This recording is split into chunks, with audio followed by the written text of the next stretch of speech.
अरे मनहूस, तुझे जरा सी भी शर्म नहीं आई हमारी इज्जत मिट्टी में मिलाते हुए। हम तुझे कितना अच्छा समझते थे और तूने क्या कर दिया। अपनी हालत तो देख। तूने हमारे घर की इज्जत ही खत्म कर दी। गुस्से से कांपती हुई कमला जी जोर जोर से चिल्ला रही थी। उनका बस चलता तो शायद वहीं अपने हाथों से उस लड़की का गला दबा देती। कमरे का माहौल इतना भारी हो चुका था कि जो भी आदमी वहां मौजूद था सब अपनी नजरें झुकाकर या चुराकर बाहर निकल गए, क्योंकि जिस हालत में वह लड़की इस वक्त बेड पर मिली थी उसे देखकर किसी से भी वहां खड़ा नहीं हुआ जा रहा था। लेकिन विक्रम राजपूत वहीं खड़ा रहा। उसकी नजरें बिना झपकाए उसी तरह टिकी हुई थी, जैसे वह समझने की कोशिश कर रहा हो कि आखिर ये सब हुआ कैसे।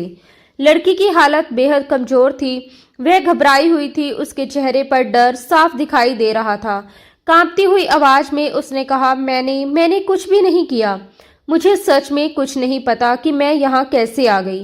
वह ठीक से खड़ी भी नहीं हो पा रही थी। उसका शरीर लड़खड़ा रहा था। सहारा लेने के लिए उसने कांपता हुआ अपना हाथ विक्रम की तरफ बढ़ाया, क्योंकि इस पूरे कमरे में उसे सिर्फ उसी से उम्मीद थी कि शायद वही उसकी बात समझेगा और उसकी मदद करेगा।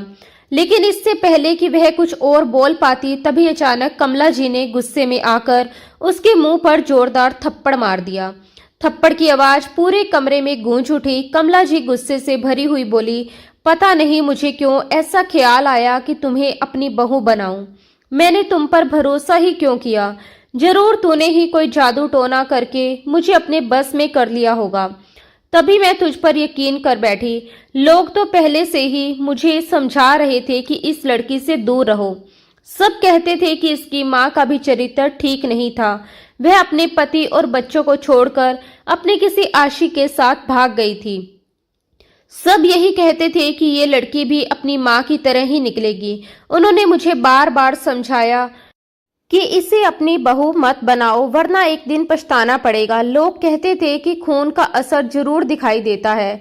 अगर माँ इतनी आजाद ख्यालों वाली थी तो बेटी भी वैसी ही होगी। अरे खून का असर होता है। जिसकी माँ की नजरें इस कदर आजाद थी तो बेटी भी वैसी होगी। मगर नहीं, मैंने तो ये सोचा था कि अपनी आंखों के तारे, अपने चांद जैसे बेटे के साथ तुम्हारी शादी करूंगी। मुझे लगा था कि तुम इस घर की इज्जत बढ़ाओगी, लेकिन आज जो मेरी आंखों के सामने है उसे देखकर तो मेरा दिल ही बैठ गया। कमला जी घृणा और गुस्से से कांपती हुई बोली। कमरे में मौजूद हर इंसान के चेहरे पर हैरानी और गुस्सा साफ दिखाई दे रहा था। अभी तक उस बेड पर एक लड़का औंधे मुंह पड़ा हुआ था, जैसे गहरी नींद में हो। उसके शरीर पर शर्ट तक नहीं थी। दूसरी तरफ 24 साल की ईशिता खड़ी थी, जिसने सिर्फ एक पतली सी नाइटी पहन रखी थी। उसके अलावा उसके शरीर पर कुछ भी नहीं था। घबराहट में वह बार बार अपनी नाइटी को संभालने की कोशिश कर रही थी, लेकिन उसकी स्ट्रिप बार बार उसके कंधे से फिसलकर नीचे सरक जाती थी। उसके बाल बिखरे हुए थे, चेहरा डरा हुआ था और गर्दन पर लाल निशान साफ दिखाई दे रहे थे। उसके हाथों और गर्दन पर हल्की हल्की खरोंचें भी थी, जिन्हें देखकर वहां मौजूद लोगों के मन में तरह तरह के ख्याल आने लगे। ऐसा लग रहा था जैसे अभी अभी वहां कुछ ऐसा हुआ हो जिसने पूरे घर की इज्जत को दांव पर लगा दिया हो। तभी कमरे के बाहर से लोगों के तेज आवाजें आने लगी। घर के कुछ लोग गुस्से में चिल्ला रहे थे कि इस लड़की और उस लड़के को छोड़ना नहीं चाहिए, जिसने इतनी हिम्मत की कि घर में घुसकर हमारी इज्जत को दाग लगा दिया। कोई कह रहा था, पहले ये पता करो कि ये लड़का है कौन, जो इतनी बेधड़क होकर यहाँ तक पहुंच गया। कमरे के बीचों बीच विक्रम राजपूत खड़ा था। उसकी मिठियां कस चुकी थी और आंखों में गुस्सा साफ दिखाई दे रहा था। वह एकटक ईशिता को देख रहा था, जैसे उसके मन में हजारों सवाल घूम रहे हों। अगले ही पल वह तेज कदमों से बेड की तरफ बढ़ा। उसने बिना कुछ सोचे झटके से बेड पर पड़ी चादर खींचकर हटा दी, फिर उस लड़के को कंधे से पकड़कर झटके से सीधा कर दिया। वह लड़का अभी तक गहरी नींद में था और धीरे धीरे खर्राटे ले रहा था, जैसे उसे इस बात का जरा भी अंदाजा ना हो कि कमरे में क्या तूफान खड़ा हो चुका है। लगता था कि दोनों किसी नशे की हालत में थे, क्योंकि इतना शोर मचने के बाद भी वह अब तक नहीं जागा था। जैसे ही विक्रम ने उसे झंझोर कर उठाया, उसकी आंखें अचानक खुल गई। वह हड़बड़ाकर उठ बैठा और परेशान होकर बोला, कौन हो तुम लोग? इतनी जल्दी सुबह हो गई क्या? और ये जगाने का कौन सा तरीका है। लेकिन जैसे ही उसका चेहरा साफ साफ दिखाई दिया, विक्रम और कमला जी दोनों एक पल के लिए बिल्कुल जड़ हो गए। उन्हें ऐसा लगा जैसे उनके पैरों तले जमीन ही खिसक गई हो। उनके चेहरे का रंग उड़ गया था, मानो उनके शरीर से जान ही निकल गई हो, क्योंकि उनके सामने जो लड़का था वह कोई अजनबी नहीं बल्कि राघव था। उसे देखते ही विक्रम का गुस्सा और भी भड़क उठा। उसने पास रखा पानी से भरा हुआ जग उठाया और बिना सोचे समझे राघव के चेहरे पर उड़ेल दिया। ठंडा पानी पड़ते ही राघव का थोड़ा नशा उतरने लगा। उसने इधर उधर देखा तो सामने अपनी माँ कमला जी और अपने बड़े भाई विक्रम को खड़ा पाया। दरवाजे के बाहर घर के बाकी बड़े लोग भी खड़े थे और सबकी नजरें उसी पर टिकी हुई थी। उधर ईशिता घबराकर बेड की चादर से खुद को ढकने की कोशिश कर रही थी और बार बार हाथ जोड़कर सबसे कह रही थी कि उसे सच में कुछ नहीं पता कि ये सब कैसे हुआ। भगवान के लिए उस पर भरोसा किया जाए, लेकिन कमरे का माहौल इतना भारी हो चुका था कि कोई उसकी बात सुनने को तैयार ही नहीं था। राघव ने गहरी सांस ली। अपनी आंखें मलते हुए धीरे धीरे उठकर अपने बड़े भाई विक्रम के सामने आ खड़ा हुआ। फिर शांत आवाज में बोला, मम्मा, भाई, जो होना था वो तो हो ही गया है। अब गुस्सा करने से कुछ नहीं बदलेगा। मैं बस इतना कहना चाहता हूँ कि मैं और ईशिता एक दूसरे को बहुत पसंद करती हैं। ये खुद अपनी मर्जी से मेरे पास मेरे कमरे में आई थी। अब आप लोगों के डर से ये सबके सामने झूठ बोल रही है, इसलिए बेहतर यही होगा कि आप लोग इसे मेरे हवाले कर दें। मैं और ईशिता शादी कर लेंगे। वैसे भी भाई, आपके लिए तो बहुत अच्छी अच्छी लड़कियां मिल जाएंगी। उसकी ये बात सुनकर कमरे का माहौल और भी भारी हो गया। ईशिता जैसे अंदर से पूरी तरह टूट चुकी थी। उसके लिए ये सब किसी भयानक तूफान से कम नहीं था। उसकी आंखों से लगातार आंसू बह रहे थे, लेकिन वह कुछ भी बोलने की हालत में नहीं थी। जब विक्रम ने एक नजर उस लड़की की तरफ देखा जिसे वह दिल से चाहता था, जिसे वह अपनी जिंदगी का हिस्सा बनाना चाहता था और जिस पर वह अपनी सारी मोहब्बत लुटाने का सपना देखता था, तो उसके दिल के अंदर जैसे आग सी जल उठी, क्योंकि आज उसी लड़की के जिस्म पर किसी और की मोहब्बत के निशान साफ दिखाई दे रहे थे। यह सोचकर उसका खून खोल उठा था। कमरे में मौजूद हर इंसान की नजरें अब विक्रम राजपूत के चेहरे पर टिकी हुई थी, क्योंकि सब जानते थे कि इस खानदान का बड़ा बेटा और वारिस वही है और अब वही फैसला करेगा कि आगे क्या होगा। उसका फैसला पत्थर पर लकीर की तरह माना जाता था। तभी कमला जी गुस्से में चिल्ला उठी कि वह कभी भी इस लड़की को अपने घर की बहू नहीं बनाएगी। वह कहने लगी कि बेशर्मी की भी एक हद होती है। आज सुबह ही इसकी बारात आनी थी और इससे पहले ही ये अपने होने वाले देवर के साथ बदनामी कर बैठी। अगर आज ये सब कर सकती है तो कल को पता नहीं और क्या क्या करेगी। वह गुस्से में कहने लगी कि वह इस लड़की को बालों से पकड़कर घर से बाहर निकाल देगी और अब इस आवारा लड़की की इस घर में कोई जगह नहीं है। लेकिन तभी विक्रम राजपूत ने अपना हाथ उठाकर सबको खामोश कर दिया। कमरे में एकदम सन्नाटा छा गया। फिर उसने शांत लेकिन सख्त आवाज में कहा कि शादी की तैयारी की जाए। वह आज ही शादी करेगा और वह भी ईशिता से ही करेगा। ये सुनते ही वहां मौजूद हर इंसान हैरान रह गया। ईशिता तो जैसे डर के मारे सुन्न हो गई। उसे लगा जैसे उसकी जान ही निकल जाएगी। विक्रम के दिमाग में बार बार वही मंजर घूम रहा था जब उसने अपनी आंखों से ईशिता को उस हालत में देखा था। वह राघव की बाहों में थी और दोनों एक दूसरे के बहुत करीब थे। कभी जो विक्रम के दिल में ईशिता के लिए प्यार था, वही प्यार अब उसके अंदर बदले की आग बन चुका था। उसने फिर दोबारा सबको सख्त आवाज में कहा कि तैयारी की जाए, आज ही उसकी शादी होगी। वो शादी इसी लड़की से करेगा। इसके अलावा वह कुछ भी नहीं सुनना चाहता। उधर ईशिता बस लगातार रोए जा रही थी और सामने खड़ा राघव आंखें बंद किए खड़ा था, जैसे खुद को संभालने की कोशिश कर रहा हो। कुछ पल बाद उसने आंखें खोली और अपने भाई से कहा कि वह ऐसा नहीं कर सकता, ये लड़की उसके लिए सही नहीं है। उसने कहा कि अब तो उसे भी एहसास हो रहा है कि जो हुआ वह गलत था, लेकिन सच ये है कि ये लड़की उसके साथ समय गुजार चुकी है और उनके बीच बहुत कुछ हो चुका है। उसने ये भी कहा कि जब ये एक भाई के साथ इतना आगे बढ़ चुकी है तो दूसरे भाई को इससे शादी करना बिल्कुल भी अच्छा नहीं लगेगा। इसके अलावा वह ये भी कहने लगा कि ईशिता उसके सामने विक्रम के खिलाफ भी बहुत कुछ बोल रही थी। अगर वह सब बता दे तो शायद विक्रम गुस्से में आकर या तो उसे मार देगा या खुद को नुकसान पहुंचा लेगा। वह ये भी कहने लगा कि ईशिता उसके साथ वक्त बिताते हुए उसकी तारीफ कर रही थी और कह रही थी कि वह बहुत रोमांटिक है और उससे ज्यादा मर्दाना ताकत उसमें है।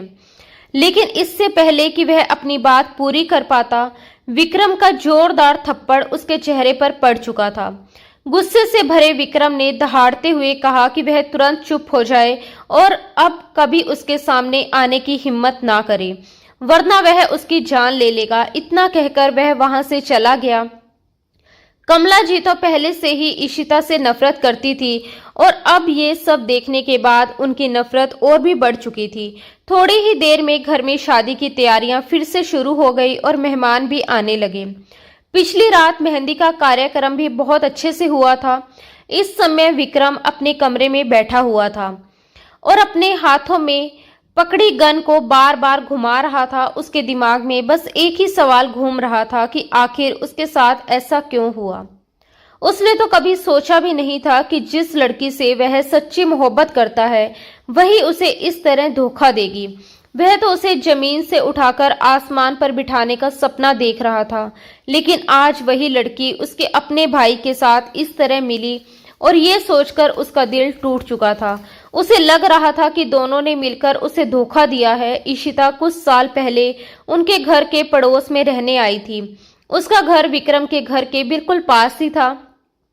दोनों परिवारों के बीच कोई खास रिश्ता तो नहीं था, लेकिन आना जाना अच्छा था और ईशिता के पापा और विक्रम के पापा के बीच अच्छी दोस्ती थी। हालांकि दोनों घरों की हैसियत में बहुत फर्क था।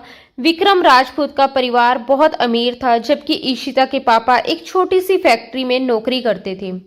अक्सर उनके घर से लड़ाई झगड़े और चीखने चिल्लाने की आवाजें सुनाई देती थी। एक दिन कमला जी ने खुद अपने कानों से वह बात सुनी थी जब ईशिता का पिता उसकी मां से लड़ रहा था और कह रहा था कि अगर उसे पहले पता होता वह ऐसी औरत है तो वह कभी उससे शादी ही नहीं करता। वह उसे चरित्रहीन कह रहा था और कह रहा था कि उसे शर्म नहीं आती कि वह एक बेटी की मां होते हुए भी किसी और आदमी से मिलती है।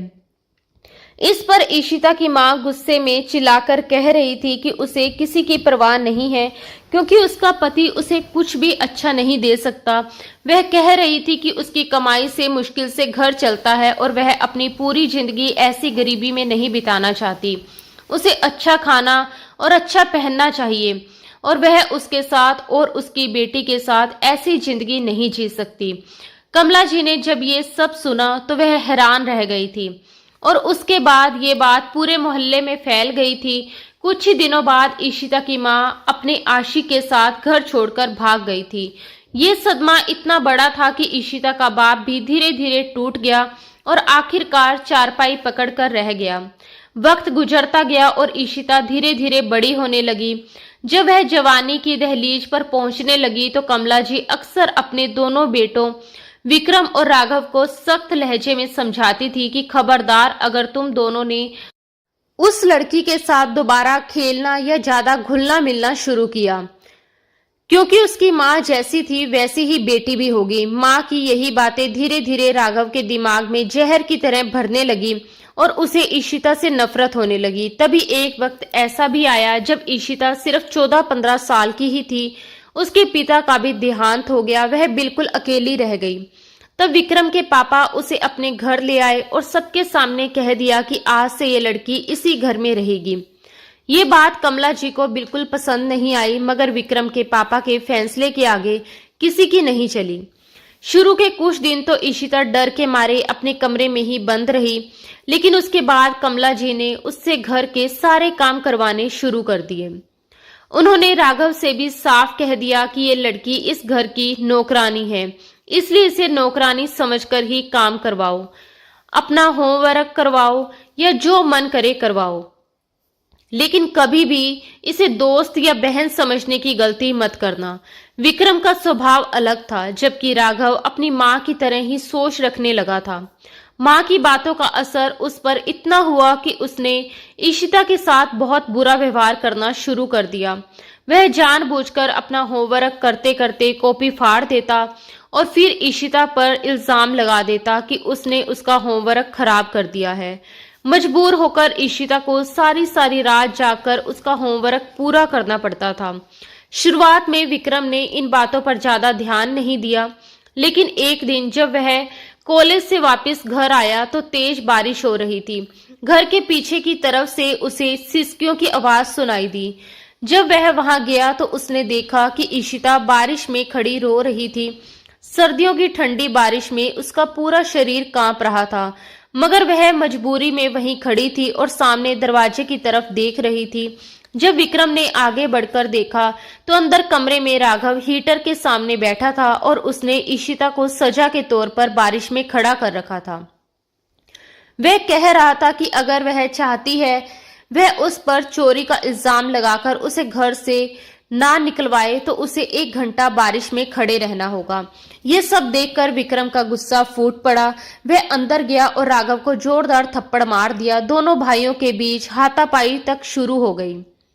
शोर सुनकर कमला जी भी वहां पहुंच गई और गुस्से में कहने लगी, इस लड़की की वजह से अभी से तुम दोनों भाई लड़ने लगे हो, आगे जाकर पता नहीं क्या होगा।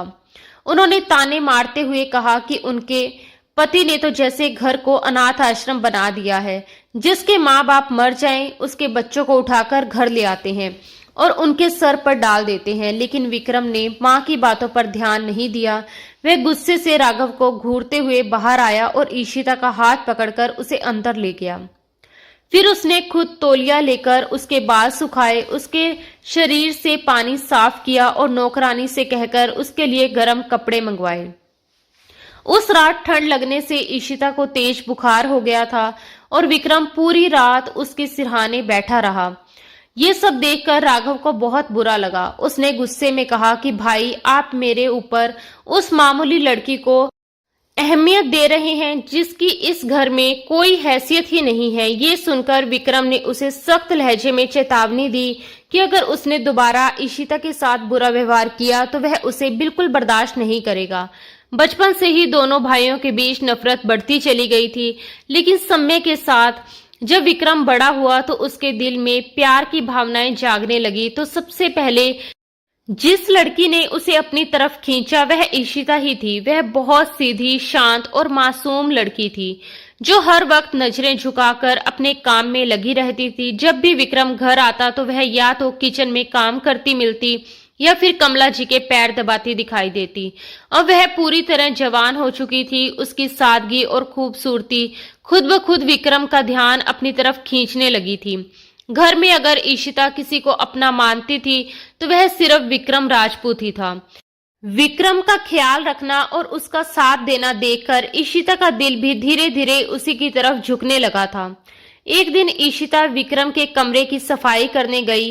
वह कपड़े से दीवार पर लगी विक्रम की तस्वीर साफ कर रही थी। साफ करते करते अचानक उसका हाथ रुक गया और वह तस्वीर को देखते हुए जैसे खो सी गई।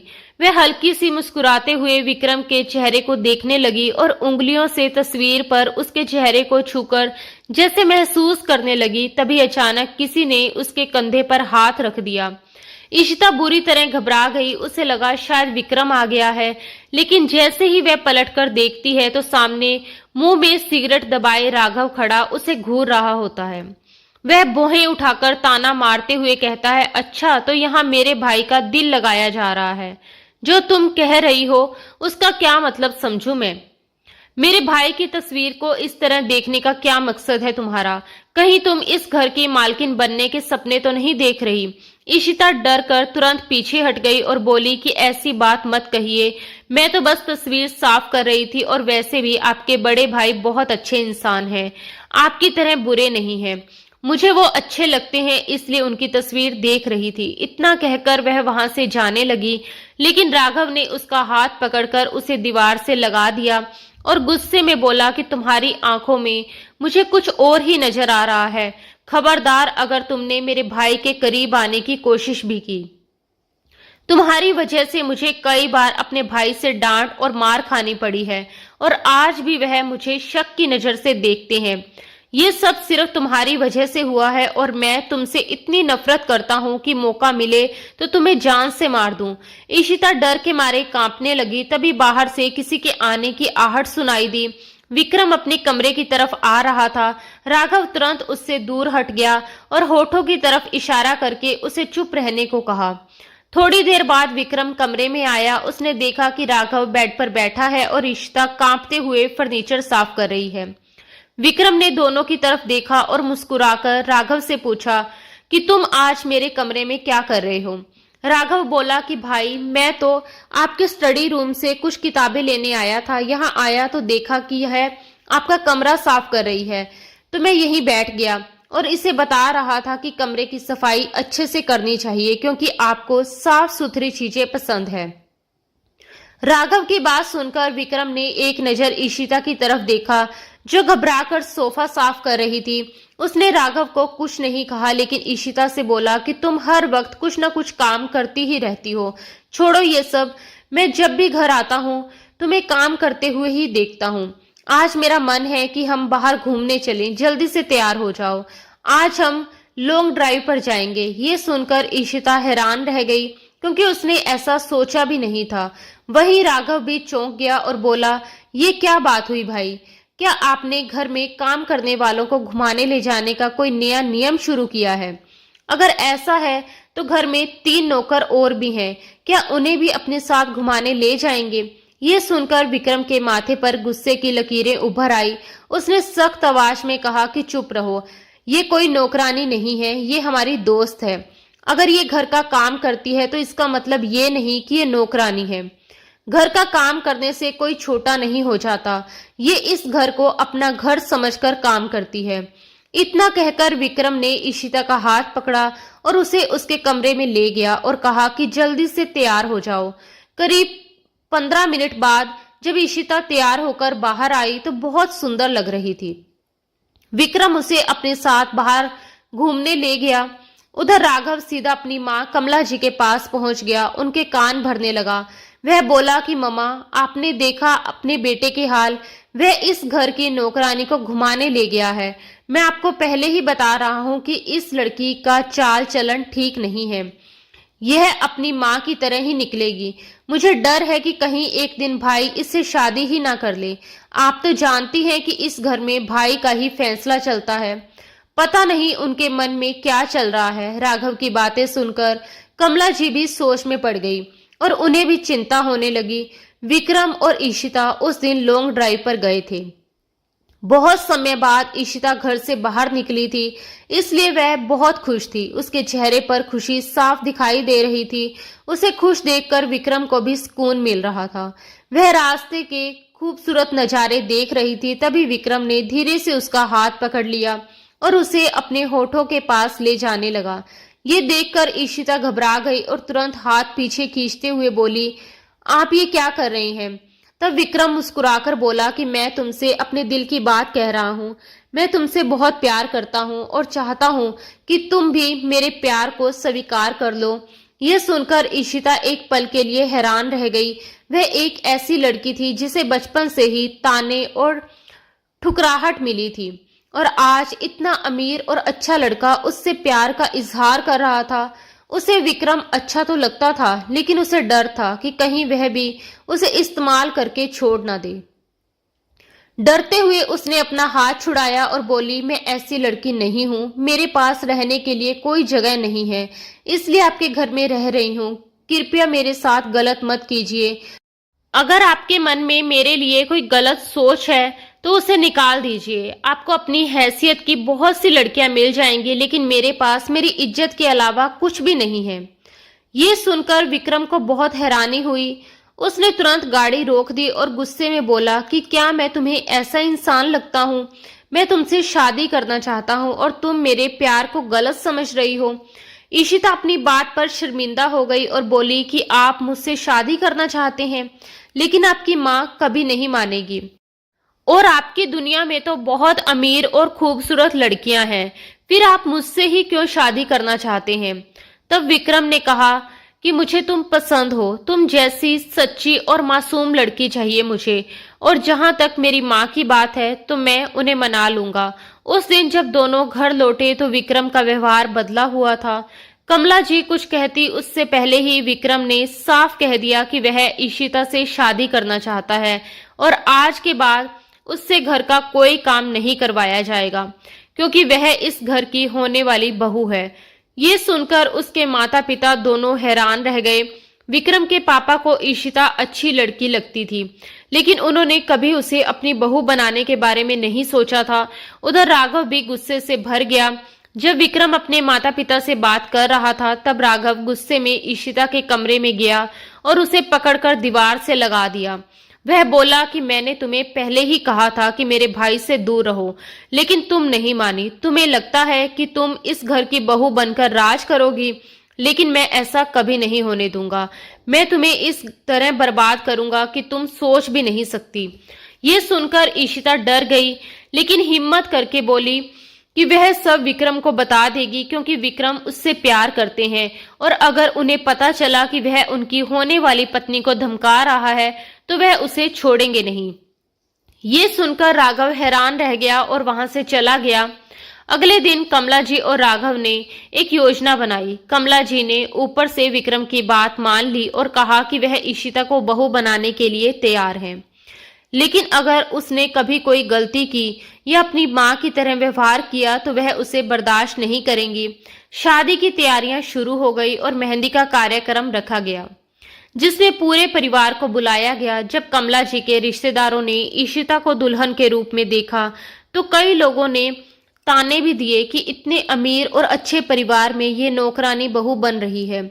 उस रात जब ईशिता मेहंदी के कपड़े बदलने अपने कमरे में गई तो एक नौकरानी जूस का गिलास लेकर आई और बोली, ये विक्रम साहब ने भेजा है और आपको जरूर पीना है।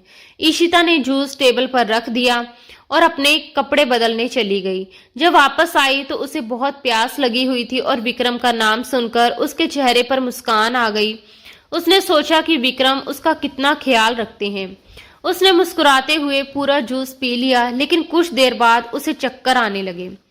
वह ठीक से खड़ी भी नहीं हो पा रही थी। थोड़ी देर में कमरे की लाइट बंद हो गई और किसी के आने की आहट हुई। उसे लगा कि शायद विक्रम आए हैं। वह बोली कि विक्रम, मुझे चक्कर आ रहे हैं, पता नहीं क्या हो गया है, मेरा सर घूम रहा है। लेकिन जो कमरे में आया वह विक्रम नहीं बल्कि राघव था। वह उसे संभालते हुए बिस्तर तक ले गया और कहने लगा कि घबराओ मत, मैं तुम्हारे पास हूं, तुम्हें कुछ नहीं होगा। शायद थकान की वजह से तुम्हें चक्कर आ रहे हैं। ईशिता को लगा कि सामने वाले की आवाज कुछ अलग है, लेकिन उसका सर इतना भारी था और दिमाग इतना सुन्न हो चुका था कि वह ठीक से कुछ समझ ही नहीं पा रही थी। उसे बस ऐसा लग रहा था जैसे चारों तरफ अजीब सा सन्नाटा फैल गया हो। उसने धीमी आवाज में कहा कि विक्रम, तुम अपने कमरे में जाओ, मैं बहुत थक गई हूं और सोना चाहती हूं। तभी वह आदमी उसके और करीब आ गया और उसे अपनी बाहों में भर लिया। मुस्कुराते हुए बोला, कैसे जाऊं अपने कमरे में? आज ही तो हमारी शादी हुई है और आज हमारी सुहागरात है। बिना सुहागरात मनाए मैं तुम्हें कैसे सोने दूं? वह धीरे धीरे उसकी उंगलियां उसके शरीर पर फेरने लगा और बोला कि आज की रात हमारी जिंदगी की सबसे यादगार रात होगी। इतना कहकर उसने अपने गर्म होंठ उसकी नाजुक गर्दन पर रख दिए। ईशिता को ऐसा लगा जैसे किसी ने जलते हुए अंगारे उसकी गर्दन पर रख दिए हों। वह घबराकर पीछे हट गई, लेकिन उसके अंदर इतनी ताकत नहीं थी कि वह अपने पास बैठे उस आदमी को खुद से दूर कर सके। उसने घबराकर कहा, लेकिन विक्रम, हमारी शादी कब हुई? मुझे कुछ भी याद क्यों नहीं आ रहा? वह आदमी मुस्कुराते हुए बोला, तुम बहुत थक गई हो जान, इसलिए तुम्हें ऐसा लग रहा है। देखना, अभी मैं तुम्हारी सारी थकान दूर कर देता हूँ। वह उसकी उंगलियों से उसके होठों को छूते हुए बातें कर रहा था। ईशिता बड़ी मुश्किल से अपनी आंखें खोलकर देखने की कोशिश कर रही थी कि उसके पास कौन है, लेकिन उसकी आंखें ठीक से खुल ही नहीं पा रही थी और कमरे में अंधेरा भी था, इसलिए वह कुछ पहचान नहीं पा रही थी। उधर राघव लगातार उसके और करीब आता जा रहा था। उसकी हरकतें बढ़ती जा रही थी। ईशिता के पूरे शरीर में अजीब सी सिहरन दौड़ रही थी। दरअसल ये सब योजना कमला जी की थी। उन्होंने ही राघव को समझाया था कि अगर उस लड़की से छुटकारा पाना है तो पहले उसके साथ वक्त बिताओ, फिर सही मौके पर मैं आकर सबके सामने उसका असली चेहरा दिखा दूंगी। योजना के अनुसार सब कुछ हो रहा था। राघव उसकी गर्दन पर अपने निशान छोड़ चुका था। वह बदले और जुनून में इतना डूब चुका था कि हर हद पार करना चाहता था। तभी दरवाजे पर दस्तक हुई। कमला जी आ गई थी। मां के आने पर राघव को खुद को रोकना पड़ा, लेकिन उसे बहुत गुस्सा आया, क्योंकि अगर कमला जी थोड़ी देर और न आती तो शायद वह अपने इरादे पूरे कर चुका होता। उसने तुरंत सोने का नाटक कर लिया। कमला जी ने आते ही ईशिता को बुरी तरह डांटना शुरू कर दिया। उन्होंने टेबल पर रखा पानी का जग उठाया और पूरा पानी उसके चेहरे पर डाल दिया, जिससे उसका नशा थोड़ा उतरने लगा। उसके बाद जो हुआ वह ईशिता की जिंदगी पर पहाड़ बनकर टूटने वाला था। राघव और कमला जी को पूरा यकीन था कि विक्रम इस लड़की से कभी शादी नहीं करेगा, लेकिन जब विक्रम ने सब कुछ जानने के बाद भी उसी से शादी करने की बात कही तो वहां मौजूद हर व्यक्ति हैरान रह गया। राघव और कमला जी तो सोच रहे थे कि वह रिश्ता तोड़ देगा और उसे घर से निकाल देगा, लेकिन यहाँ तो पूरी कहानी ही पलट गई थी। कुछ देर पहले जो खुशी उनके चेहरों पर थी वह अब गंभीरता में बदल चुकी थी। दोनों सर झुकाकर बैठे थे और पंडित जी शादी की रस्में पूरी करवा रहे थे। शादी खत्म होते ही विक्रम राजपूत खड़ा हुआ और उसने एक नजर राघव की तरफ देखा और कहा, मैं शादी कर चुका हूँ, लेकिन अब अपनी पत्नी के साथ इस घर में नहीं रहूंगा, क्योंकि यहाँ उसकी इज्जत खराब करने वाला दरिंदा रहता है। ये सुनकर राघव हैरान रह गया। उसने कहा कि भाई, आप कैसी बातें कर रहे हैं? इस लड़की ने ही मुझे फंसाया था। मैं तो वह आगे कुछ बोल पाता उससे पहले ही विक्रम ने हाथ उठाकर उसे चुप करवा दिया। ईशिता चुपचाप खड़ी सब कुछ सुन रही थी। विक्रम ने कहा कि वह उसे लेकर अपने शहर वाले फ्लैट में रहने जा रहा है। कमला जी रोने लगी और बोली, बेटा ऐसा मत करो, मैं तो तुम्हारा चेहरा देखकर ही जीती हूँ। अगर तुम चले गए तो मेरा क्या होगा? लेकिन विक्रम के दिल में बहुत दर्द, गुस्सा और बदले की आग भरी हुई थी। उसने ये शादी प्यार में नहीं बल्कि बदला लेने के लिए की थी। कभी वह ईशिता से सच्चा प्यार करता था और उसी प्यार में उससे शादी करना चाहता था, लेकिन उसके मन में ये बात बैठ चुकी थी कि ईशिता ने उसकी मोहब्बत को ठुकराकर उसके छोटे भाई के साथ रात बिताई थी। यही सोच उसे अंदर से जला रही थी। वह इस धोखे को भूल नहीं पा रहा था, इसलिए अब वह ईशिता को ऐसी सजा देना चाहता था कि वह हर पल तड़पे और रोए। वह चाहता था कि उसे इतना दर्द मिले, वह मौत की भीख मांगे, लेकिन मौत भी उसे आसानी से ना मिले। अगर वह सिर्फ रिश्ता तोड़ देता या उसे घर से निकाल देता तो उसे कभी सुकून नहीं मिलता, लेकिन अब जब वह उसके सामने हर दिन तड़पेगी तब शायद उसके टूटे हुए दिल को थोड़ी राहत मिलेगी।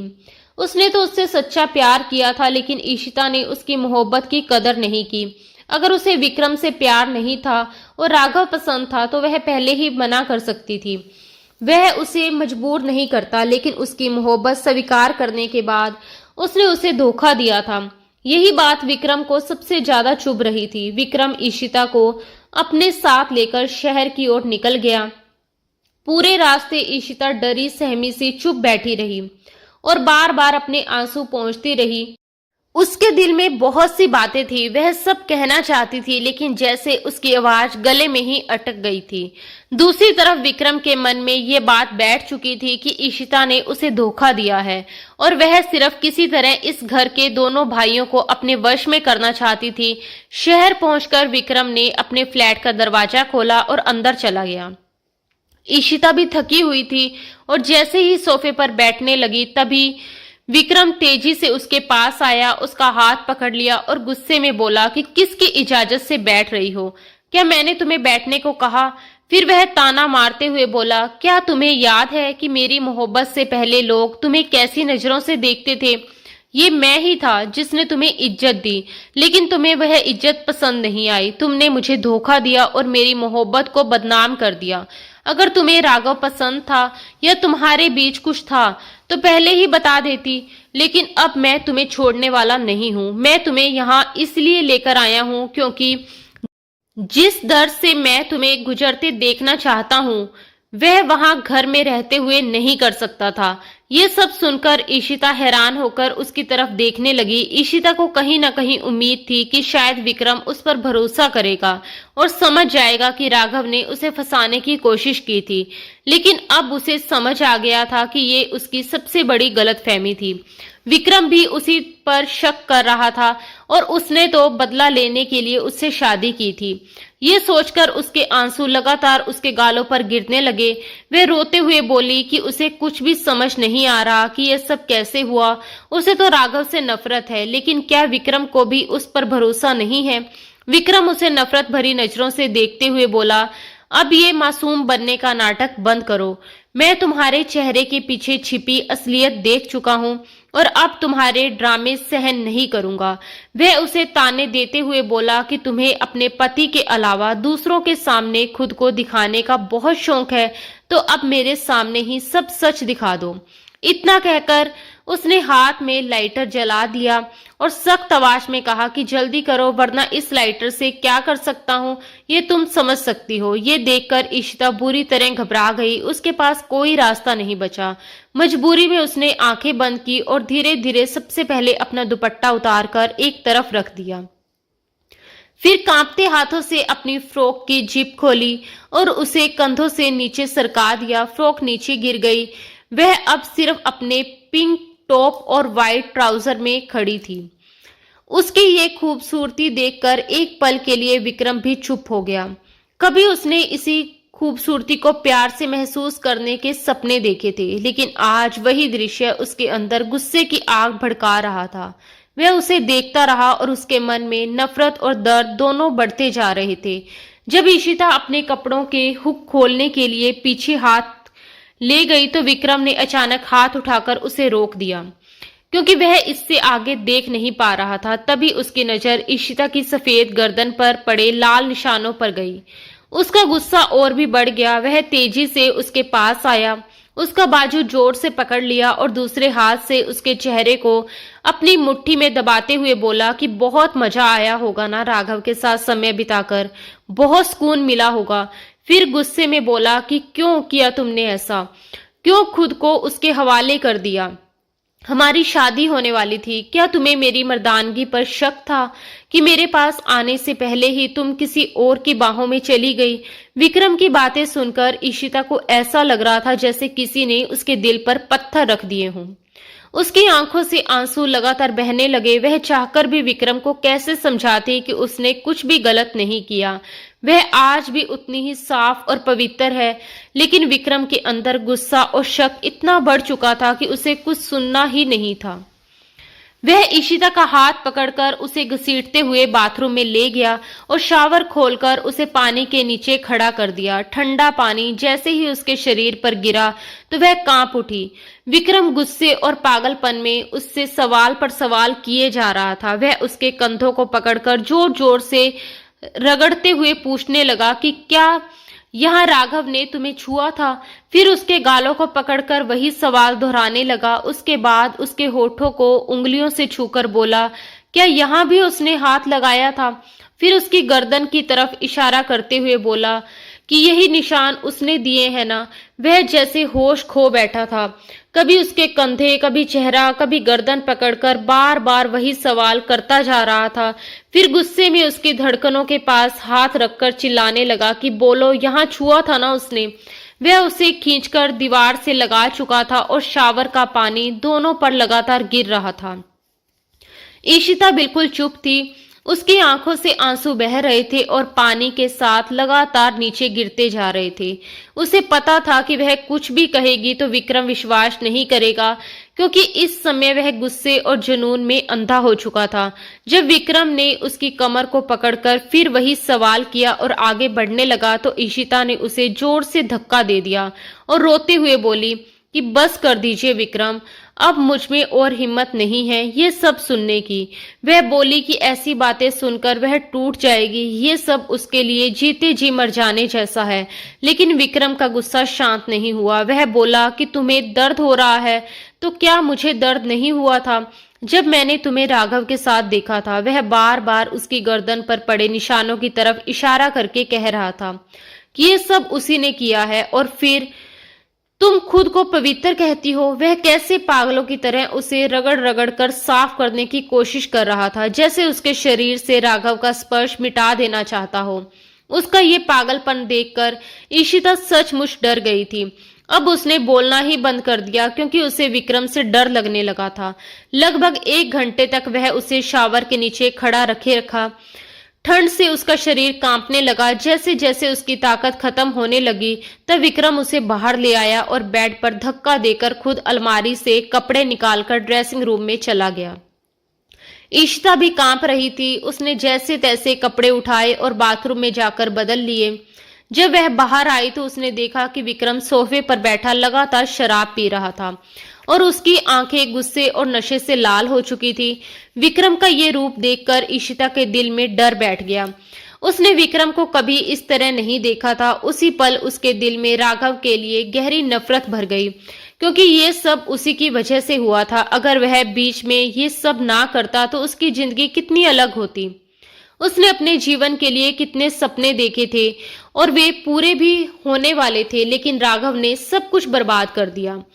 अब तक वह हमेशा डर डर कर ही जीती आई थी। उसे लगा था कि विक्रम की मोहब्बत मिलते ही उसकी जिंदगी बदल जाएगी, लेकिन अब सब कुछ टूट चुका था। उस पल उसे लगा कि उसका डर ही अब उसकी ताकत बन जाएगा। रोते हुए उसने मन ही मन कहा कि राघव राजपूत, तुमने मेरी जिंदगी बर्बाद कर दी। आज विक्रम भी मुझ पर विश्वास नहीं कर रहा। इसकी वजह सिर्फ तुम हो। मैंने तुम्हारा कभी कुछ नहीं बिगाड़ा, लेकिन अब मैं तुम्हें छोड़ूंगी नहीं। अगर तुम्हें सजा नहीं दी तो मेरा नाम भी ईशिता नहीं। वह रात उसके लिए बहुत भारी थी। विक्रम शराब के नशे में सोफे पर ही सो गया था और ईशिता बिस्तर पर लेटी अपनी किस्मत पर रोती रही। पूरी रात उसकी आंखों में ही गुजर गई और उसे एक पल के लिए भी सुकून की नींद नहीं आई। अगली सुबह जब विक्रम की आंख खुली तो उसने देखा कि ईशिता पहले ही उठकर किचन में नाश्ता बना चुकी है और अब चुपचाप घर की सफाई कर रही है। विक्रम ने जानबूझकर चाय का कप नीचे गिरा दिया और सख्त आवाज में बोला कि इसे साफ करो और मेरे लिए दूसरी चाय बनाकर लाओ। ईशिता बिना कुछ बोले तुरंत कप साफ करने लगी और दोबारा चाय बनाकर ले आई, लेकिन विक्रम ने एक घूंट लेकर कहा कि इसमें चीनी ज्यादा है, फिर से बनाकर लाओ। वह फिर भी कुछ नहीं बोली और तीसरी बार चाय बनाकर ले आई। इस बार विक्रम ने बस एक घूंट लिया और कप रखकर बोला कि अब मुझे चाय नहीं, कॉफी चाहिए। कॉफी बनाकर लाओ। जब तक वह कॉफी बनाकर वापस आई तब तक विक्रम घर से जा चुका था। रात को जब वह कमरे में सोने आई तो विक्रम पहले से ही बेड पर लेटा हुआ था। उसे देखते ही उसने एक तकिया और चादर उठाकर नीचे फेंक दी और ठंडी आवाज में बोला कि आज से तुम्हारी जगह नीचे है। बेड या सोफे पर सोने की कोशिश भी मत करना। ईशिता चुपचाप तकिया और चादर उठाकर फर्श पर लेट गई। फर्श बहुत ठंडा था और उसके शरीर में ठंड उतरने लगी, लेकिन उसने कोई शिकायत नहीं की। विक्रम अब उससे ज्यादा बात नहीं करता था, फिर भी उसे तकलीफ देने का कोई मौका नहीं छोड़ता था। वह तानों में उसके चरित्र पर वार करता और बार बार राघव का नाम लेकर उसे जलील करता। ईशिता सब सह लेती थी, लेकिन जब उसे राघव के साथ जोड़कर बातें की जाती तो उसका दिल टूट जाता। विक्रम ने उसे छुआ तक नहीं, फिर भी वह मानसिक तौर पर उसे हर दिन परेशान करता रहता था। एक दिन जब विक्रम ऑफिस के लिए निकला तो ईशिता सीधे सैलून चली गई। उसने अपना पूरा लुक बदलने का फैसला कर लिया था। विक्रम अगले हफ्ते के लिए विदेश जा रहा था और जाते समय साफ कह गया था कि अगर तुमने घर से बाहर कदम रखा तो मुझसे बुरा कोई नहीं होगा। लेकिन ईशिता तय कर चुकी थी कि इस एक हफ्ते में उसे क्या करना है। सैलून जाकर उसने अपना पूरा हुलिया बदल दिया। जो ईशिता हमेशा साधारण कपड़ों और दुपट्टे में रहती थी, उसने अब एक बोल्ड टॉप और जीन्स पहन ली। उसके लंबे बाल जो हमेशा चोटी में रहते थे, उन्हें कटवाकर नया स्टाइल दिया और रंग भी करवाया। भारी मेकअप के साथ वह अब बिल्कुल अलग दिख रही थी। उस घर में रहते हुए उसे इतना पता चल चुका था कि राघव अक्सर पास के एक क्लब में अपने दोस्तों के साथ आता है। उसी शाम वह चेहरा मास्क से ढककर उसी क्लब में पहुंच गई। वहां उसकी खूबसूरती सबका ध्यान खींच रही थी। कई लड़के उसके पास आकर डांस का ऑफर दे रहे थे, लेकिन वह ठंडे अंदाज में सबको मना करती हुई कोल्ड ड्रिंक का गिलास हाथ में लिए बैठी थी। थोड़ी देर बाद राघव भी अपने दोस्तों के साथ वहां पहुंचा। उसके हाथ में शराब का गिलास था। तभी उसका एक दोस्त मुस्कुराते हुए बोला कि राघव, आज क्लब में बड़ा हॉट आइटम आया है, लेकिन कोई भी उसे पटाने में कामयाब नहीं हुआ। तो कोशिश कर, शायद तेरे साथ मान जाए। अगर ये तेरे साथ सेट हो गई ना, तो फिर पहले की तरह हम सब मिलकर मजे करेंगे, जैसे पहले भी कई बार कर चुके हैं। राघव उस लड़की की खूबसूरती देखकर पूरी तरह उस पर फिदा हो चुका था। वह उसे पहचान ही नहीं पाया, क्योंकि ईशिता ने अपना रूप पूरी तरह बदल लिया था। उसे देखते ही उसके मन में ये ख्याल आया कि अगर इतनी खूबसूरत लड़की उसकी जिंदगी में आ जाए तो वह उससे शादी जरूर करेगा। वह उसके पास जाकर बैठा, उसे डांस के लिए मनाने लगा, लेकिन ईशिता बार बार नखरे दिखाती रही और राघव उसके पीछे दीवाने की तरह घूमता रहा। कुछ देर बातें करने के बाद ईशिता अचानक क्लब से चली गई। अगले 2 दिनों तक वह वहीं आती रही। अब तक राघव उस पर पूरी तरह मोहित हो चुका था, ठीक वैसे ही जैसे ईशिता चाहती थी। आखिरकार वह उससे दोस्ती करने के लिए मान गई और राघव उसे एक रेस्टोरेंट में ले गया, जिसके साथ ही होटल भी था। वहां दोनों काफी देर तक बातें करते रहे। ईशिता ने अपने चेहरे पर बड़ा चश्मा लगा रखा था, बाल खुले थे और भारी मेकअप की वजह से उसे पहचानना लगभग नामुमकिन था।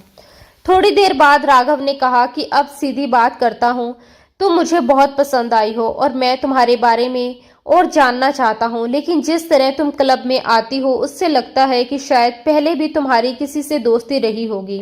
इसलिए शादी के बारे में सोचने से पहले मैं तुम्हारे साथ अकेले समय बिताना चाहता हूँ, ताकि मुझे यकीन हो सके कि तुम्हारी जिंदगी में मुझसे पहले कोई और तो नहीं था।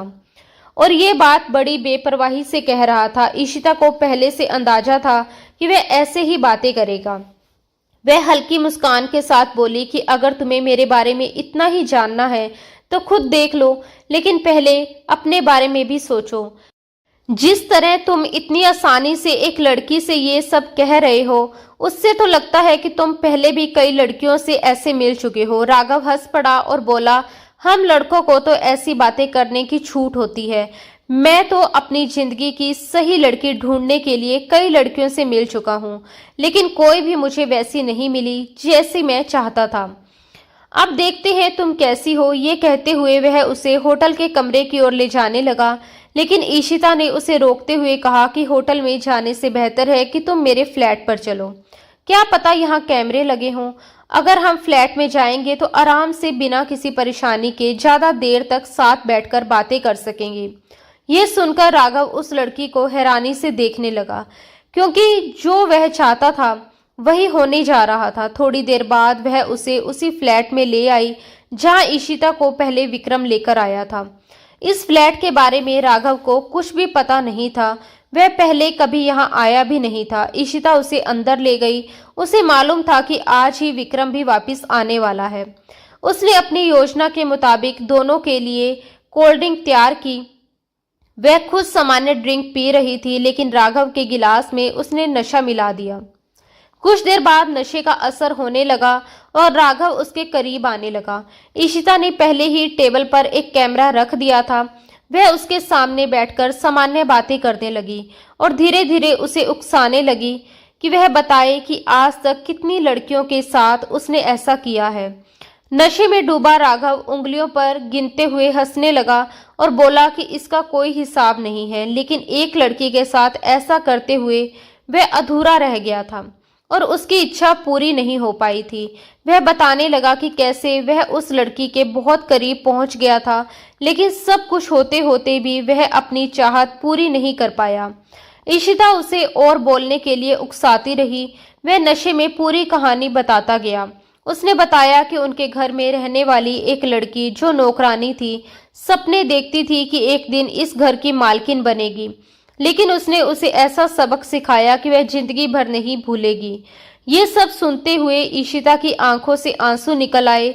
उसे सबसे ज्यादा दर्द इस बात का था कि इस सब में कमला जी भी उसके साथ शामिल थी। उसने गहरी सांस ली, कैमरे की ओर देखा और विक्रम का नाम लेते हुए कहा कि जिन गंदी बातों और आरोपों का हकदार उसे समझा गया, असल में वह सब उसने नहीं किया था, बल्कि ये सब विक्रम के भाई और उसकी माँ की साजिश थी, जिन्होंने उसकी जिंदगी बर्बाद कर दी। नशे में डूबा राघव घबराकर बोला कि वह क्या कह रही है और विक्रम का नाम क्यों ले रही है। क्या वह उसके भाई को जानती है? लेकिन उससे पहले कि ईशिता ने अपने हाथ में तेज धार वाला औजार उठा लिया और कुछ ही पल बाद उसकी दर्द भरी चीख पूरे फ्लैट में गूंज उठी, क्योंकि ईशिता ने उससे ऐसा बदला लिया कि वह जिंदगी भर याद रखे। वह उसे हमेशा हमेशा के लिए नामर्द कर चुकी थी। दर्द से तड़पते तड़पते राघव बेहोश हो गया। वह जिंदा था या मर चुका, ये देखे बिना ही ईशिता अपना सामान लेकर वहां से चली गई। थोड़ी देर बाद जब विक्रम वापस फ्लैट में पहुंचा तो दरवाजा खुला हुआ था।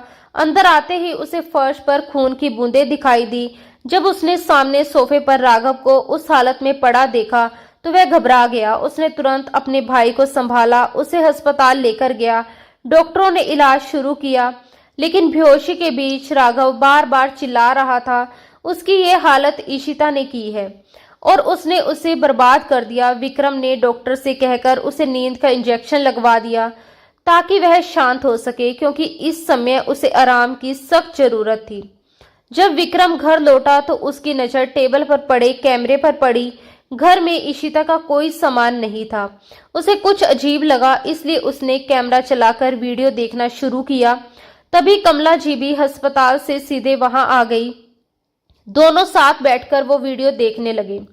जैसे जैसे नशे में राघव सच्चाई बोलता जा रहा था, कमला जी के चेहरे का रंग उड़ता जा रहा था और विक्रम के अंदर गुस्से का तूफान उठने लगा। अचानक वह जोर से चिल्लाया और अपनी माँ से पूछने लगा कि उन्होंने ये सब क्यों किया।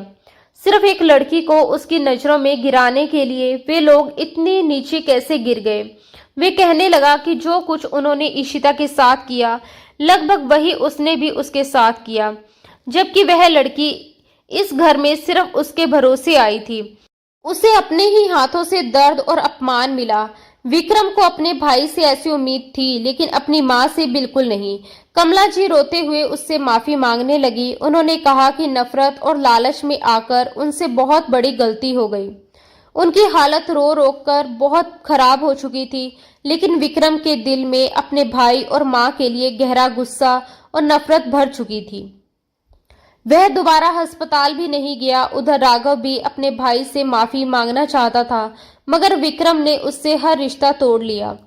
जब ये सब उनके पिता को पता चला तो उन्होंने भी अपनी पत्नी और छोटे बेटे से रिश्ता तोड़ दिया और विक्रम के पास आकर रहने लगे। उनका कहना था कि जिस घर में ऐसी सोच हो वहां रहना बेकार है। वे दुखी होकर बोले कि बच्चे की परवरिश में माँ का बहुत बड़ा हाथ होता है। अगर शुरुआत से सही संस्कार मिले तो औलाद इतनी गलत राह पर नहीं जाती। विक्रम पछतावे से टूट चुका था। उसने हर जगह ईशिता को ढूंढा, लेकिन वह कहीं नहीं मिली। कई बार तो वह सड़क पर बैठकर उसका नाम लेकर रोने लगता, मगर ईशिता उससे बहुत दूर जा चुकी थी। उसके पास जितने थोड़े बहुत पैसे थे उनसे वह बस में बैठकर एक दूसरे शहर चली गई। करीब 10 घंटे का सफर तय करने के बाद वह वहां पहुंची। नई जिंदगी शुरू करने का फैसला किया। उसने एक एनजीओ के साथ काम करना शुरू किया, साथ ही अपनी पढ़ाई भी जारी रखी। खर्च चलाने के लिए वह बच्चों को ट्यूशन पढ़ाती, कपड़े सिलती और मेहनत करती रही। धीरे धीरे 2 साल बीत गए। इस दौरान वह ज्यादा किसी से बात नहीं करती थी, बस चुपचाप अपने काम में लगी रहती थी।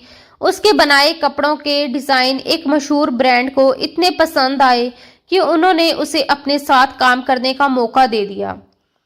धीरे धीरे वह एक जानी मानी डिजाइनर के साथ काम करने लगी। 2 साल की मेहनत के बाद उसने अपना घर भी खरीद लिया। अब वह पहले वाली कमजोर ईशिता नहीं थी, बल्कि अपनी मेहनत से बनी हुई एक सम्मानित और आत्मनिर्भर लड़की थी, जिसकी अपनी पहचान और अपना ब्रांड था। जब उनके ब्रांड के लिए एक फोटोशूट किया जा रहा था तो उसमें ईशिता भी शामिल थी। वही तस्वीर बाद में एक मैगजीन में छपी और वह मैगजीन किसी तरह विक्रम तक भी पहुंच गई। ईशिता को देखते ही विक्रम खुद को रोक नहीं पाया और पागलों की तरह भागते हुए उसके ऑफिस के बाहर पहुंच गया। गेट पर खड़े सिक्योरिटी गार्ड उसे बार बार समझाते रहे कि जब तक मैडम खुद इजाजत नहीं देगी तब तक वह अंदर नहीं जा सकता। विक्रम वहीं रुक गया। तेज धूप थी, गर्मी बहुत ज्यादा थी, फिर भी वह पूरे 3 घंटे वहीं खड़ा रहा। बस ईशिता के बाहर आने का इंतजार करता रहा। जब आखिरकार ईशिता ऑफिस से बाहर निकली तो विक्रम तुरंत उसके सामने आ गया। अचानक उसे अपने सामने देखकर ईशिता भी एक पल के लिए ठिठक गई, लेकिन इस बार उसने अपने दिल को पत्थर बना लिया था। उसके चेहरे पर ना गुस्सा था, ना प्यार, ना कोई और एहसास। विक्रम उसके पास आया और बिना कुछ सोचे उसे गले लगा लिया और घबराई हुई आवाज में बोला, कहाँ चली गई थी तुम? तुम्हें पता है मैंने तुम्हें कितनी जगह ढूंढा। लेकिन ईशिता ने उसे तुरंत खुद से अलग कर दिया और सख्त लहजे में बोली कि उसका अब उससे कोई रिश्ता नहीं है, वह उससे दूर रहे क्योंकि वह उसे पहचानती तक नहीं। मगर विक्रम इतनी आसानी से हार मानने वालों में से नहीं था। वह बार बार माफी मांगता रहा, रोता रहा और उसे समझाने की कोशिश करता रहा, लेकिन अब ईशिता पहले जैसी नहीं रही थी। अगर वह पहले वाली ईशिता होती तो शायद उसे माफ कर देती, लेकिन इस बार उसने सीधा तलाक का केस कर दिया था। उसने साफ कहा कि वह ऐसे आदमी के साथ कभी नहीं रह सकती जिसने उस पर भरोसा नहीं किया, क्योंकि प्यार की शुरुआत ही भरोसे से होती है। अगर भरोसा ही नहीं तो प्यार का क्या मतलब रह जाता है। उसने कहा कि यही तुम्हारी सजा है विक्रम राजपूत की, तुम मुझे तलाक दोगे। अगर आज मैं तुम्हें माफ कर दूं तो लोग समझेंगे कि औरत कमजोर होती है, लेकिन हर बार औरत ही क्यों समझौता करे, हर बार वही क्यों कुर्बानी दे। ये सुनकर विक्रम का दिल जैसे टूट गया।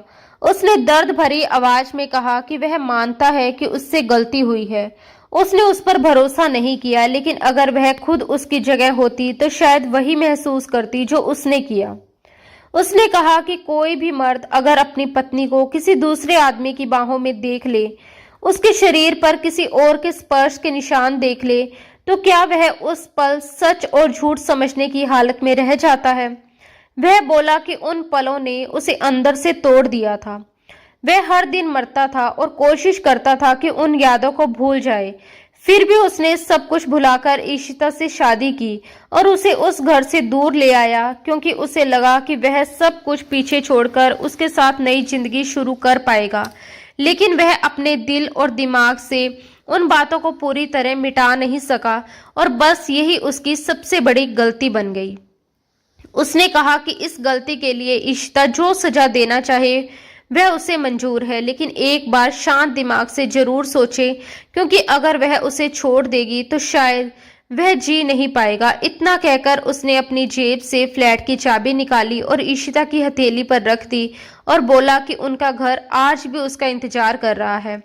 फिर उसने कहा कि आज से ठीक 8 दिन बाद वह उस घर में वापस आएगा। अगर उसे उस घर में प्यार की रोशनी मिली तो वह दिन उसकी जिंदगी का सबसे खूबसूरत दिन होगा, लेकिन अगर वहां सन्नाटा और अंधेरा मिला तो वह हमेशा के लिए वहां से चला जाएगा और कभी उसकी जिंदगी में वापस नहीं आएगा। जाते जाते उसने ये भी कहा कि तलाक के कागज भी वह उसी कमरे में रख देगा। अगर ईशिता को सच में तलाक चाहिए तो 8 दिन बाद जाकर वह कागज ले सकती है, और अगर वह उसे माफ कर सके तो उससे पहले ही उस घर में आकर उसे फिर से अपने प्यार की रोशनी से भर दे।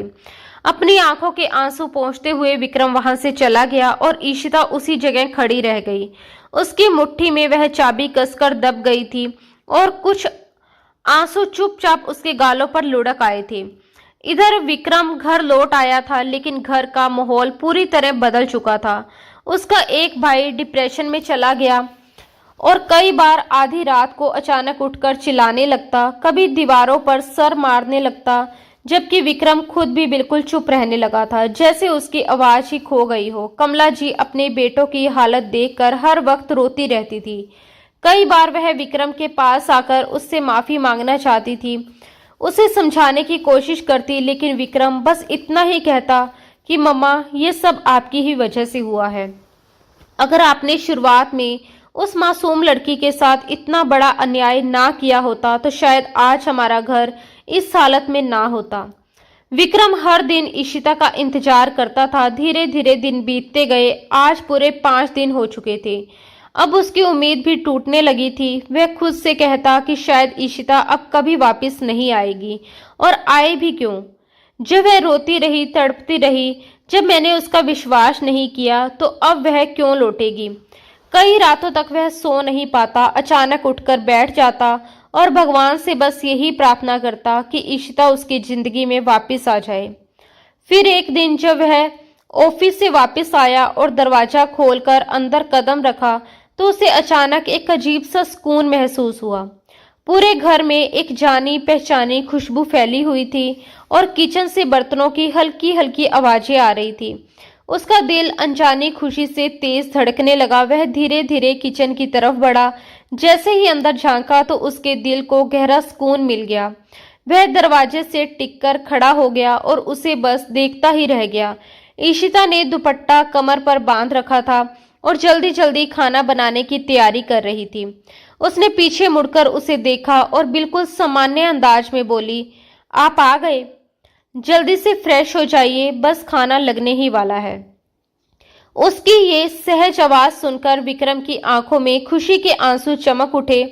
वह धीरे से पीछे से आया और चुपके से उसे अपनी बाहों में भर लिया। उसकी गर्दन के पास झुक गया। उसकी आवाज भरा गई थी, thank you so much Ishita, मुझे नई जिंदगी देने के लिए। वह बार बार उसकी गर्दन को प्यार से चूमते हुए उसे अपनी तरफ घुमाकर अपनी बाहों में कसकर भर गया। क्या कर रहे हो आप विक्रम, मुझे छोड़ो। आज मैंने तुम्हारी पसंदीदा चिकन बिरयानी बनाई है, जल्दी से फ्रेश हो जाओ, मैं खाना लगाती हूँ। इशिता हल्की सी शर्म और मुस्कान के साथ खुद को उसकी बाहों से छुड़ाने की कोशिश कर रही थी, क्योंकि वह सच में चाहती थी कि पहले वह आराम से खाना खा ले। लेकिन विक्रम की आंखों में उस समय सिर्फ और सिर्फ इशिता के लिए प्यार और तड़प भरी हुई थी। इतने दिनों की दूरी, दर्द और गलतफहमियों के बाद आज वह उसे अपने सामने देखकर खुद को रोक नहीं पा रहा था। वह मुस्कुराते हुए उसके चेहरे को देखता रहा और बोला, आज उसे बिरयानी का स्वाद नहीं बल्कि अपनी जिंदगी की सबसे प्यारी खुशी का एहसास चाहिए। ये कहते हुए उसने इशिता को अपनी बाहों में उठा लिया। इशिता थोड़ा घबराकर बोली कि ये क्या कर रहे हो, छोड़ो मुझे, बिरयानी जल जाएगी। विक्रम हंसते हुए बोला कि अगर आज बिरयानी जल भी गई तो कोई बात नहीं, लेकिन आज का ये पल वह खोना नहीं चाहता। तब इशिता ने जल्दी से जाकर चूल्हा बंद किया और विक्रम उसे लेकर कमरे में आ गया। उसने पैर से दरवाजा बंद किया और इशिता को प्यार से बेड पर बिठा दिया। दोनों कुछ पल एक दूसरे को देखते रहे, जैसे इतने दिनों की दूरी के बाद अब भी यकीन नहीं हो रहा था कि वह सच में एक दूसरे के सामने है। फिर धीरे धीरे दोनों एक दूसरे के करीब आ गए और अपने दिलों में छुपे सारे दर्द, शिकायतें और गलतफहमियां भूलकर बस एक दूसरे के प्यार में खो गए। उस पल में जैसे उनकी जिंदगी के सारे पुराने जख्म भरने लगे थे। इशिता को भी आज बहुत गहरा सुकून महसूस हो रहा था, क्योंकि उसने पूरे दिल से विक्रम को माफ कर दिया था, अपनी जिंदगी को फिर से खुशियों की तरफ मोड़ने का फैसला किया था। जब विक्रम उसे फ्लैट की चाबी देकर गया था, उस रात इशिता ने बहुत देर तक अकेले बैठकर सोचा था। उसने विक्रम के हर शब्द को याद किया, उसकी आंखों में दिखाई देने वाला पछतावा याद किया और ये भी सोचा कि उसकी सबसे बड़ी गलती सिर्फ इतनी थी कि उसने उस पर भरोसा नहीं किया। लेकिन उस एक गलती के लिए क्या वह उसे पूरी जिंदगी की सजा दे सकती थी? क्या वह खुद भी कभी चैन से जी पाती? इन सब सवालों ने उसके दिल को अंदर तक हिला दिया था। आखिरकार उसने ये समझ लिया कि अगर मोहब्बत सच्ची हो तो उसमें माफी भी होनी चाहिए। जब उसने विक्रम को माफ करने का फैसला किया, उसी पल उसके दिल से जैसे एक बहुत ही बड़ा बोझ उतर गया था। उसके अंदर एक अजीब सा सुकून उतर आया था। समय धीरे धीरे आगे बढ़ता गया। हर दिन के साथ विक्रम का प्यार, उसकी परवाह और उसकी सच्चाई ये साबित करती रही कि इशिता का फैसला बिल्कुल सही था। उसने विक्रम को माफ करके कोई गलती नहीं की थी, बल्कि यही फैसला उसकी जिंदगी का सबसे खूबसूरत मोड़ बन गया था। आज वो दोनों फिर से एक नई शुरुआत कर रहे थे, जहां बीते हुए दर्द की जगह समझदारी, भरोसा और सच्ची मोहब्बत ने ले ली थी। और यही वजह थी कि समय के साथ ये साफ हो गया था कि इशिता का फैसला गलत नहीं, बल्कि उसकी जिंदगी का सबसे सही और सबसे खूबसूरत फैसला था। दोस्तों, अगर आपको आज की ये कहानी पसंद आई हो तो हमें कमेंट करके ज़रूर बताइए कि आपको ये कहानी कैसी लगी। आपकी राय हमारे लिए बहुत मायने रखती है। अगर कहानी ने आपके दिल को छुआ हो तो इसे लाइक करना बिल्कुल ना भूलें। ऐसी ही दिल को छू लेने वाली और भी रोमांटिक कहानियाँ सुनने के लिए हमारे चैनल के साथ जुड़े रहिए। हम आगे भी आपके लिए ऐसी ही नई नई और दिलचस्प कहानियाँ लेकर आते रहेंगे। मिलते हैं दोस्तों बहुत ही जल्द अगली किसी नई और रोमांटिक सी कहानी के साथ। धन्यवाद दोस्तों। राधे राधे।